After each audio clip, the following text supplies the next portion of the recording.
everybody. Good afternoon.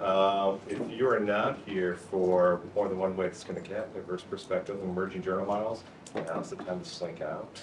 Hopefully you did not sit in the front. So, my name is Doug Way. I am the Dean of Libraries at the University of Kentucky, and I'm joined here today with Sarah Bossart, who's the head of Open Access Journals at Royal Society of Chemistry, Curtis Brundy, who's the Associate University Librarian for Scholarly Communications and Collections at Iowa State University, and Christy Wolfon, who's the Associate College Librarian for Collection Management at Scholarly Communications, winner for the longest title, at Bates College. So what we're hoping to do today is just have a conversation. We're looking to shine some light on the messy reality that exists as libraries, funders, and publishers look to shift to open and eliminate paywalls on one or more sides of that read and publish spectrum, which is everything from journals to books. And with 3,000 institutions of higher education in the United States, most of whom operate as independent actors, what's happening is really more complex than the things that we read in press releases or what we see in the scholarly kitchen. The reality is that there's a broad spectrum of choices that libraries and publishers are making. And with the four of us here, you're going to hear a variety of perspectives and approaches. Yeah, I think if you look at what's happening out there beyond this, you'll see even more things happening, even more perspectives. So, and none of those things are really necessarily right or wrong. They're just happening based on, unique needs of the institutions that they're serving, they're working with. So we're going to have a few questions.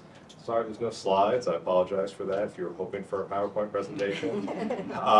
And we should have plenty of time for conversation at the end. So the first question is, for us is, considering the rapid changes in the journal marketplace, what strategies are you all pursuing or not pursuing, and why? I think, Christy, you're going to kick it off.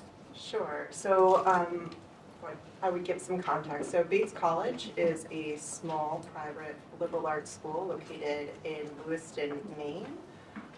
Maine is kind of very remote in a lot of ways, and historically we've done, even since the 70s, we have a combined collection with Colby College and Bowdoin College, which are two other small schools also in Maine. We have a long history of collaboration, and in this new environment that we find ourselves, we try to partner with them to collectively have a road forward. What do we do together? Because we want to collaborate together, and we decided to create a plan. We knew we were going to be presented with things such as the read and publish arrangements, and how would we decide to join something like that. So what we decided to do is create an evaluation plan. We're very selective, and we do have standards. So very initially we decide, is it something that we're going to do as CBB, or is it something that we're going to do individually? Even if we do it individually, we usually present it to each other. We think about the disciplines, because we are a liberal arts school. Diversity is what we're trying to go for. The consistency of language between the contract that we sign and then the author signs on their end. We want to make sure that we are communicating things the same to the author, so there's no confusion there. The mechanism for determining who can use the APC at the institution, we want to make sure it's not confusing, because there's a lot of confusing things out there. The term of the deal is something that we consider. The model for determining cost of the deal is something we consider. The limit to the journals that are eligible, that's a component of it as well, and also what the publisher is doing regarding waivers, or how they're thinking about equitability. We are presented with a lot of transformative agreements that just don't make sense to us, because we aren't publishing with them. And I think this is actually important to hear. I think it's important because we need to make sure we're part of that conversation, so these frameworks that are created make sense to us, or else we're never going to be able to participate. We're not going to be able to convince people to even participate in something like that. So I see read and publish deals as an entry point with our faculty. I see it as a pathway. I see it as starting the conversation and getting people to, not only am I telling faculty they should publish open, but I'm giving them an option So it's not on them to find funding to be able to do something like that. I heavily believe in an education and outreach program, and that's what we do at Bates. We try to get faculty to deposit their research into our repository, so we have a great outreach plan for that, and we also encourage faculty to publish in Diamond journals. We do think that there are different pathways to open, and we consider our partnerships with our dean's office as well as our grants office are very important to make this go anywhere. We do not have a dedicated OA fund, nor do we have a policy or mandate on our campus for open access. You can't mandate anything at Bates College. It's impossible.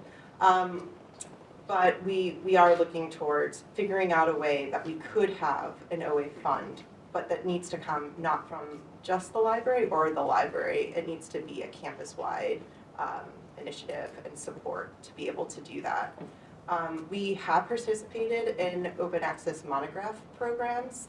That makes sense to our institution, and I could probably go into that later on, I think, as a component of what we're going to talk about. So I'm not going to go too far into that now, but we do support it. And we also at Bates consider the work of investing in open access in the work that we do in the library. And recently we actually, upon a retirement, decided that that particular role in FTE should be switched to also helping with the outreach for open access. So we've placed lines towards the progression and outreach of open access on campus, so we're investing in that. Yes. Okay, well, I think I'm next. I've got a tall order today because I'm the only publishing representative on this panel, and just to say that I am representing one publisher, specifically the Royal Society of Chemistry, but of course all publishers come in very different flavors and sizes and different priorities. So I am speaking predominantly on behalf of the Royal Society of Chemistry today. In terms of our strategy, open access for us very closely aligns with our mission. We are a society publisher. All of the revenue we generate through our publishing activities goes to support our members, all predominantly chemists, and we view open access to the research that we publish to be really integral to our mission and making sure that everyone can read the important research that we do publish. So it has been a key priority for us over the past couple of years, which means that we have started to engage in a lot of different types of open access models to now. We do have 51 journals in total. Just to give you a sense of our scale, we now have 13 open access journals. Early on, we decided to flip our flagship journal, Chemical Science, to open access under a Diamond open access model. So that journal is wholly funded by us, by the RSC. We cover the publishing costs of that journal. We've also flipped one of our largest journals, RSC Advances, to open access as well through an ABC model. And all of the new journals that we've launched over the past couple of years have also been under an ABC model. Our hybrid journal portfolio currently is predominantly sustained through subscriptions, but we've been working very hard over the past couple of years to work with our library partners to start signing transformative agreements, and we now have quite a few in place in the US and globally as well. But thinking through to the future, really our key priority is to become fully open access, and some of you might have seen that we recently announced actually on Monday that we're committing to becoming 100% open access within the next 5 years. So really for us, the priority over the next couple of years is to work with our library partners to develop the types of models that we'd like to see beyond the transformative agreements. We do view those as transformative. Having that read component and publishing component separated out. We know they're very complicated to administer. They take a lot of time. They are often very bespoke with different institutions. We'd like to simplify the process as much as possible in moving towards the models beyond that, and we'll be working very closely with librarians on those models in the next couple of years. And as we also have our current portfolio of gold APC journals, we'd like to incorporate them into sort of one package over the next couple of years. So really our goal is to make sure that all of our authors can continue to publish in our journals through open access transition. And through that, we really need to work with our library partners. So if anyone has any ideas or thoughts, please do get in touch after. I'd love to hear from all of you. Thank you. So I come from Iowa State University, and I would say we are probably in our 4th year, maybe closing in on our 5th year of pursuing open access. This is something that is supported across campus. We're a public land grant university. Part of our mission statement is to share the knowledge we create with Iowa and the rest of the world. So before the pandemic, I don't know if it was a year and a half before the pandemic, we created new journal negotiation principles that said we were going to pursue open access across many different types of modes in order to transition that traditional subscription spend. We just checked our numbers, and after a few smaller open access agreements we made this summer, we've converted about 1/3 of our subscription spend. So in 2017, we spent $6 million on paywalled subscriptions, and we're now spending $2 million of that on new open access agreements. So we're feeling pretty good about it. It is a little bit of slow progress. I think there's some places that have moved faster. I think Carnegie Mellon has moved faster. Some of the folks in Europe have moved faster. And for us, part of it is when you're entering into these conversations, some of them make sense and some of them don't, depending on your publishing output. We're having to do all of this with the money that we have. So when a publisher has a model that means we're going to have like ACS, our ACS proposal from before the pandemic was going to double our spend. And that's cost prohibitive. We can't do it. So we're trying to do cost neutral as much as we can. When it's a trusted partner, somebody who we feel like is moving things in the direction that we want to go, we come up with some extra money when we can. And that extra money is coming from taking it from elsewhere. So we've unbundled all of our big deals. That money has been reallocated to support some of the new things that we're doing. And what we're really excited about are open directions that are equitable. So we spend a lot of time promoting models like on the water bottle for subscribe to open. We want to see an open access future that doesn't exclude authors. We don't want to get the readers equitable just to exclude the authors. And I think we have so much work as a community to do to get us there. Progress is being made. But again, I think our strategy is, lots of collaborations and partnerships. We work directly with a lot of folks to try and, with publishers, societies, university presses, to let them know what our values are and where we think things might want to go. We pilot. We try and support publishers that are experimenting and doing things that will move us in the direction we want to go. And I have to say, I've been a librarian for maybe 13 years, and I think I've been doing collections work for probably 9 of that. And absolutely, the last 4 years have been the most fun, the most progress, the most meaningful work I've done in my career. And I think that's thanks to all of us. I think we've all of a sudden started to shift this thing in a direction that I think is going to help with climate change. I think it helped during the pandemic. I think it's having a real impact in the world. So we should all pat ourselves on the back, but we have a lot of work still to do. So our strategy is not totally set in stone because I don't think there's a set course yet. We'll see what happens. I think we're going to talk about OSTP later, but I get together with my team and we talk about which publishers to pursue, who should we initiate these conversations with, and it's not always obvious. So I know that the publishers here, you're still thinking about these things and you're still trying to figure out what works for your operation. And I guess our main strategy is that we just want to be a partner with you on that. So any publishers in here, if you ever want to talk strategy and open access and hear what a mid-level research university in the US, what we care about and what we want to do, go ahead and reach out.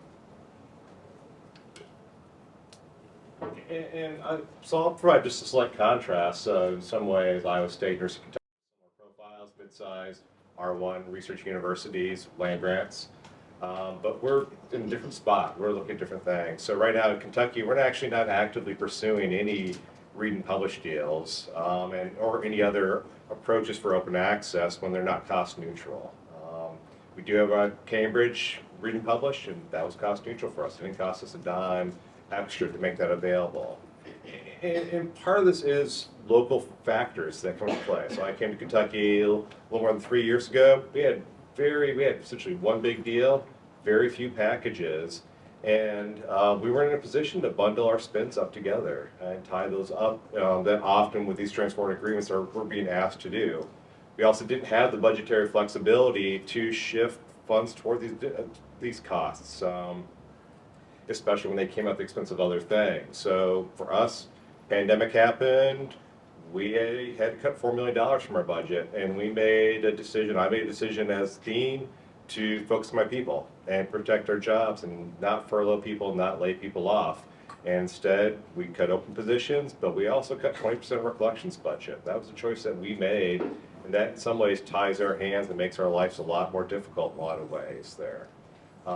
We also have concerns about sustainability of certain approaches. I think subscribe to open works really well. I'm concerned about these large scale subscribe to open, and does that tie us in there? Are we then sort of stuck in a position where we lose some flexibility as part of that commitment? And I also have concerns on the monograph side. Many of these approaches on the monograph side, which I find unsustainable.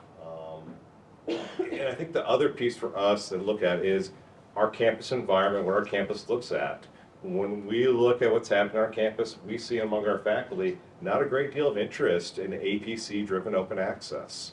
When we look, we've done a lot of looking at our peer institutions, and especially we look at comparable peer institutions at the HERD ranking. We're 63rd in HERD, and that's sort of research expenditures. You know, most of our peers that are below us are actually spending more. In fact, spending more of their research dollars on APC publishing there. On the flip side, though, if we move away from commercial publishing, we have an active IR. We just invested additional human resources in supporting our IR, investing in our IR. And so our faculty really have embraced green open access. We host a number of diamond open access journals through the libraries. And we have individuals on our campus and in our libraries who are really passionate and active in looking at how can we free access to content there. So there's always this sort of tension here that we sort of struggle with, which I think sort of gets to that next question we have here, which is, what obstacles are you all facing, and what obstacles do you see the scholarly communications sector facing? And I think, Sarah, you're going to kick this one off. Yeah, I think you can kick us off. I think it's really a great question because there are a lot of obstacles, and we are working really hard to overcome a lot of them, so I'm still optimistic that we'll get there. But certainly, I think from a publisher perspective, and then likely also from an institutional perspective, one of the biggest sort of obstacles is the complexity of the ecosystem. There are just so many different players with different priorities, with different size portfolios, different needs. Funders are mandating open access in certain regions of the globe. We're a global publisher, so from Europe and the US, we're getting more of a push towards open access, but other regions are actively against open access. And so we're having to balance these competing priorities in different regions of the globe. Also, as Doug just mentioned, I mean, library budgets, COVID, all of these global things that are going on are not helping to shift from where we were with subscriptions to open access, which does have some additional costs, administration of some of these deals, author charges, all of these sorts of things. What is really clear is that open access and achieving open access, there's not going to be one size fits all for OA. What works for one publisher is not going to work for another publisher. We've seen the APC model is very prevalent. It works very well for large publishers that publish at scale. It's a volume-driven model, so it works very well if you're publishing a large volume. For smaller society publishers like ourselves, we would not be financially viable if we were to flip solely through to an author pay model. Also, our portfolio is maintained based on the quality of our journals. They're quite niche, and so to flip to a sort of volume-based publication model just wouldn't work for us. So we need to think through other models and ways that we can transition to open access that aren't based on author charges. And also our authors are global, and in many regions of the globe they can't pay for APCs, or some institutions don't have funding even in developed nations as well. So it's a struggle in terms of all of these different competing needs from different publishers, and we are starting to see a lot of new models come out, which is great. Curtis mentioned Subscribe to Open, PLOS as our community action publishing model, so it's great to see these new models emerging, and we're going to need new models, but it also means that we're going to need to explain how these models work, and each publisher has their own various iterations of the models, and so it gets more complicated before it gets simpler in a sense. So I think while we're in this transitional period, it's sort of one of the biggest obstacles is that it is very complicated. And the more that we can work towards simplifying as much as possible and working towards models that do work across different publishers will be sort of on the way to making it a bit more simpler, but I think we are in this period where it's just going to have to be complicated for a while. We didn't say. Whoever wants to go, go ahead. I guess for an obstacle, I'm just going to focus on the equity issue and what it's going to actually take to get equity with these open models, in particular with the author pay models. I was on a phone call last week with some publishers through OWASPA, and OWASPA has been doing some interesting work, taking a look at, they got a whole contingent of just APC Gold publishers in OWASPA, and that's their business model and well established. And when you look at, how they're going to achieve equity with these, it's the waiver and discount approach. And you don't have to scratch the surface very far to see that they'll say one thing on their website and then the practice is something different. There's no consistency between publishers. So as an author from a part of the, either from an institution or not affiliated with an institution or wherever it is where you don't have the money to pay, to try and navigate all of that and figure out whether or not you qualify and to actually get it is a huge hurdle. So the way it works now, like author pay is not equitable and it's completely broken. And whether or not waiver programs and discount programs can ever be put in a position to actually meet the needs of the authors that are out there, I think it's up for debate. But right now, we're not even making a good faith effort at it. The waiver and discount programs are really just a slow-moving train wreck. So I think there's going to be work over the next couple of years of establishing, what are best practices for waivers and discounts, who gets them, how do you decide, how do you do the workflows on all of that. And I think what will come out of the other end of that is that the need is greater than the ability to provide these things. And so then what? What is NDPI going to do? What's Frontiers going to do? What are these publishers that are positioning themselves to dominate, and just I look at what Wiley's doing. I don't know if anybody from Wiley's here, but, their whole orientation is to try and dominate in this new article-based economy.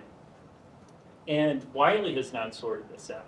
So is Wiley's approach to dominate in this new thing we're headed to, just from the get-go, it's going to not be equitable? I mean, is that their approach? I think it's just a gigantic obstacle. So if we can't scale like our subscribe to opens and these more equitable models all the way up to the biggest publishers, that's a gigantic obstacle, I think, for all of this. I think one of the biggest obstacles, especially for schools my size, are our budgets. Something we said before. A budget that doesn't increase gets smaller, so just remember that out there. And our priorities change. At institutions like Bates, we are curriculum driven, and that's what we have to support, and faculty come in and out, and we have to make sure that we're supporting the current faculty and the current curriculum and classes that we have at the college. One of the things I see as an obstacle as well is that, especially with open book publishing, open access monographs, is that the publishers that go out there first are the ones that are supported, and the fear, especially with a smaller budget, is that if certain publishers aren't getting out there, that we're not going to be supporting them. We're going to be supporting the bigger, more financially capable publishers that go out there first. And I also want to make sure that in supporting open, there's usually with open access monographs an incentive for doing it, and what happens once that incentive goes away, which I know is a conversation that we had at another session. I think that's a really important one to discuss, not just as a publisher, but also as a library, especially a small library, could be a good part of that conversation. And personally, what I see is I've been at Bates for over 5 years at this point in time, and that is a short amount of time, and I think we've come a long way, but I think we're moving slowly, and I see some similar schools of my size contributing less or questioning why we would want to support. And I think, especially at Bates, committing my BP committing another line to doing the work of open access is really showing that we want to invest in that and that we're supporting it with people time, because that's really important as well, especially if you're trying to do outreach.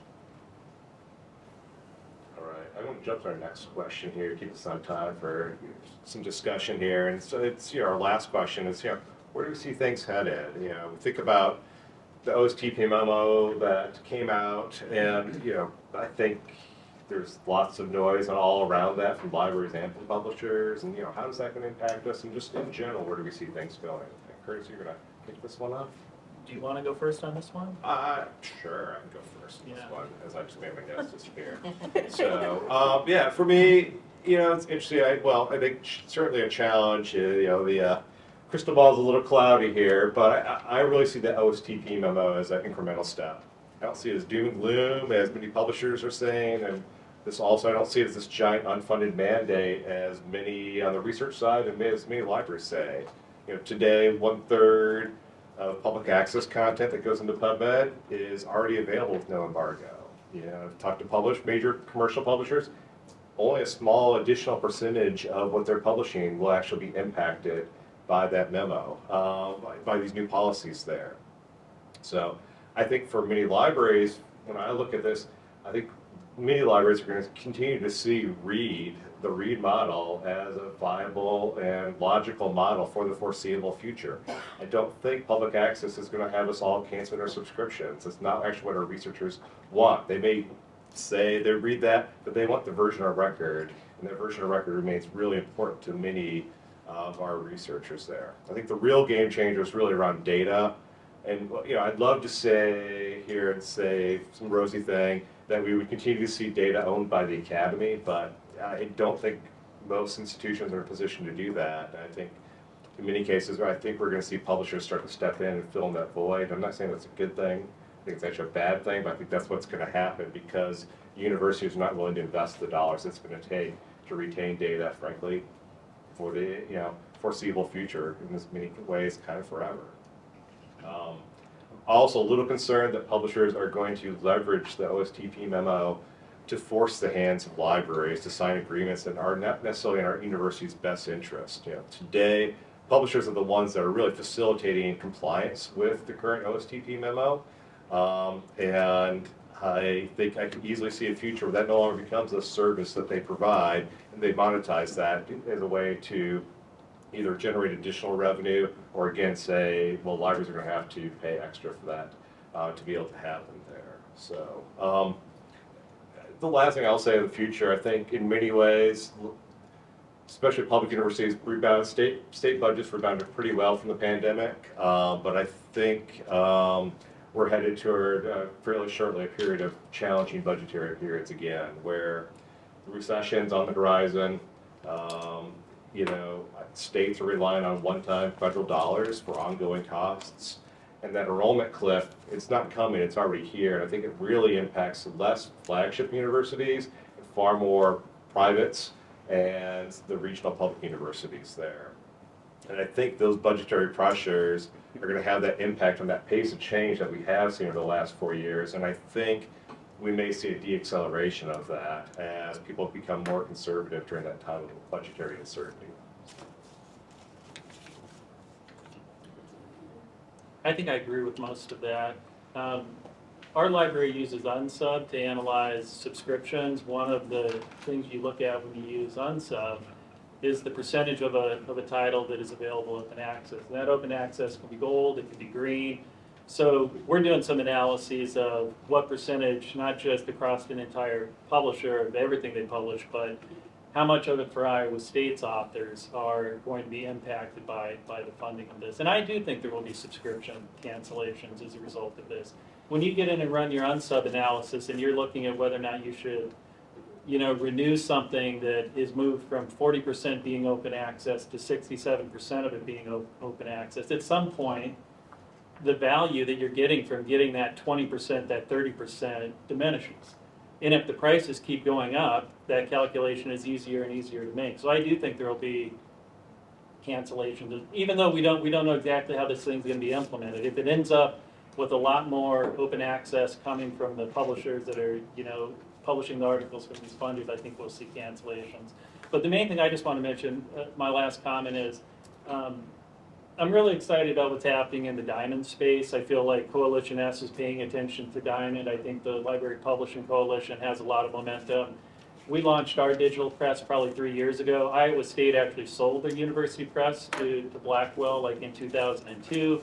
There's all of a sudden this space on campus for us to launch a press out of the library, and we're publishing journals, and it's been probably one of the most fun aspects of my job working on that with our press director, Harrison Inafuku. So I'm super excited to see where Diamond goes. I think eventually we will start evaluating work based on the impact of the actual work itself, not the journal it's published in. And at that point, having this Diamond ecosystem out there to help get the work out is going to be really, really important. It seems important to me right now. I can go next. I've got sort of a very short response to this.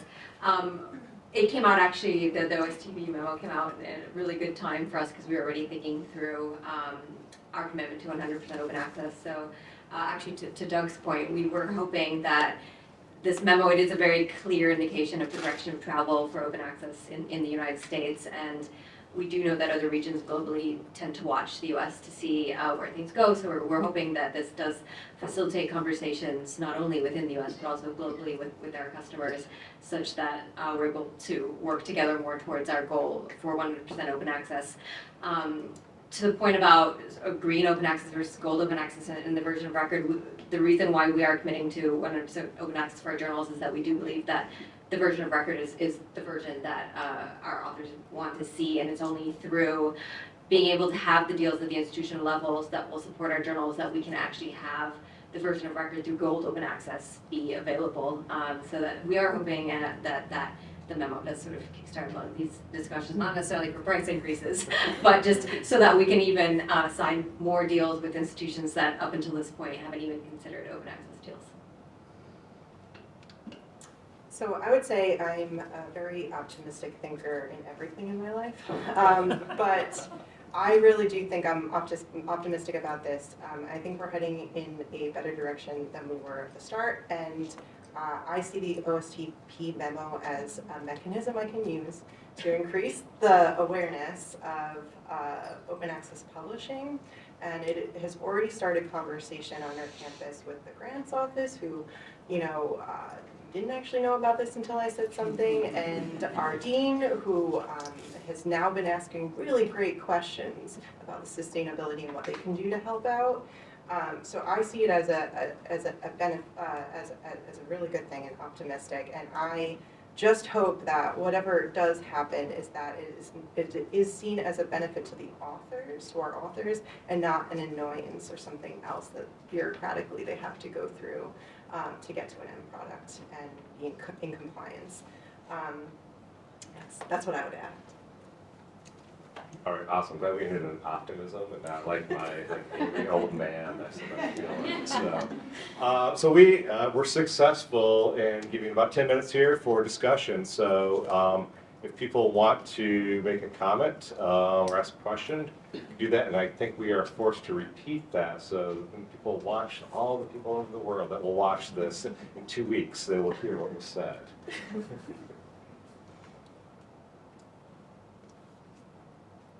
Sure, and yes. Do we have a mic for this or no? No, No. so just project so that they don't. Curtis, you mentioned that you think there would be cancellations as there's more openly available. Does it make a difference if it's like public access versus open access with the CC license? Like if it's the AAM, the manuscript that's available without reuse rights? I think it's probably going to be a library by library decision, but we just looked at Elsevier in Unsub and looked at, what percentage of, I think we were looking at 2021, what percentage of things in there are open, what percentage are green, and then we clicked through some of the green stuff. And the green stuff, we have had 3 people working full-time on our repository for like the last 6-7 years chasing author-accepted manuscripts. And so a lot of those green links went back to our repository, to things that we had put in there. And I think for us it works. I think our authors, I think, will use an author-accepted manuscript. I think they prefer the version of record. I think for the library, when we pay, I was just having some conversations with the folks at Science about this, because they're going to do their zero embargo where they're just going to let the author-accepted manuscript be immediately deposited. And what I told them is that I feel like if I'm paying my Science subscription, just like I pay for a subscribe to open, like I want the version of record. Like I don't want the author-accepted manuscript. I think that AAAS is like, I would consider them like a trusted partner. I want them to succeed, but I think they need to figure this out. But I think it's probably a library by library consideration, and we don't know. We've got 3,100 faculty on our campus, and so across all the disciplines, like I can't say exactly how everybody feels about it. But from the library's view, when we see that it's open and unsub, we're considering it open, and we'll make decisions based off of that until they tell us to stop. There was a question from the other side. Hi, Stacey Burke with the Physiological Society, projecting. I have a couple of questions. I want to talk to you about unsub, because I know that their variations of OA are a little complex. And so they'll say gold OA, but they really only mean gold OA journals. So not by the article, so I'm sure you know that. But I mean, I think the rest of the group, so if libraries are considering that, make sure you look at those definitions and apply them appropriately. And because I got tripped up on that recently, so. The other question is, you didn't really talk about author education too much. I think you had mentioned it a little bit, and I love that you connect to the grant office. But we're really trying to change author behavior, and I don't think that they really care if their funder data is accurate.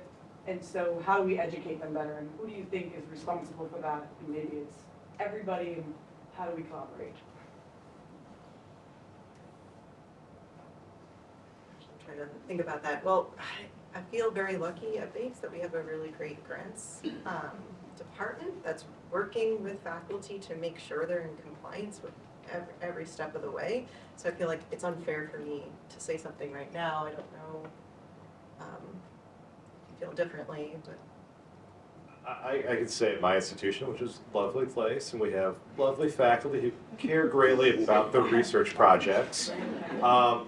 I've got in a full freak out mode right now just about the NIH policy that's going in, data sharing practice that's going in, because I don't think until they start not getting grants and getting grants rejected, or not getting that next payment on that grant because they're not in compliance, they're not going to get their attention. They see these as administrative burdens on them that take away from what they really want to be focused on. And I think it's hard when you have 3,000 faculty and I've got 30 liaisons. Someone works for my library, tell me how many liaisons. We'll say 30, I'm making that up. So, but that doesn't scale very well in terms of reaching all those individuals, especially when you get into the STEM areas and you get to the College of Medicine, where there's, I have one person that's a liaison to the 1,500 faculty in the College of Medicine. That doesn't work very well in terms of outreach. So it's a real challenge for the libraries to make a difference there. I feel like the research office can do that, but they're focused on other things, frankly, around responsible conduct of research and making sure that they're in compliance with all the things that they have to be in there. So it's a hard problem for us. I don't know, Chris. No, I would agree with all of that. I do think size matters, so like I think that Bates is just a different need. Other questions out there, folks, or comments? Yeah. Hi, thank you for the panel. Adam Hyde from Coco, we make open source publishing systems. I was just wondering what role technology plays here in terms of your budget. Whether you're looking to say what technology. I'm also personally seeing, I think, large part of publishers moving into creating more sophisticated technical offerings, which I guess they're expecting to offset whatever subscription losses they might have with technology subscriptions. So I'm just wondering how that all plays into this. I can certainly answer that from a publisher perspective. The short answer is yes, definitely. We're definitely looking at our technology and trying to cut costs as much as possible. That goes across the board, from our peer review platform to our hosting platform, all of the various different services that we use, for precisely the reason that you say. We do anticipate that we will make a loss in revenue through our transition to open access, and so as much as possible, we're looking to cut costs in technology so they part of that. We do a lot in-house actually. We develop quite a lot of our software and then our processes are done in-house. And so we are in the process currently of reevaluating that, whether we want to buy in the future, build, land, sort of all of those things. But it's very much at the forefront of what we are thinking the next couple of years. How can we get the cost down as much as possible as well, which then influences our subscription, well, our open access deals and all of that. Yeah. And for our library, I mean, we have some open systems that we use. So we use Janeway for our digital press. We use PubPub. For the most part, we're trying to invest in open infrastructure. We've been a partner with the OE Switchboard. I think all of those are very, very important.